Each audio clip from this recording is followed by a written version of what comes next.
Baby जल्दी चलो, तुम्हारी ट्रेन का टाइम हो रहा है। चलो 8 बुलाया, 8 नहीं बुलाया, वेदांत को बुलाया, वो छोड़ देगा।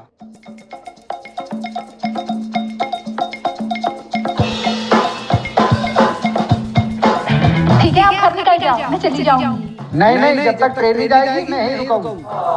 अरे तब तक यहाँ क्या करोगे? अरे कुछ नहीं, हम तो नहीं बैठे, तुम जाओ अंदर। ठीक है।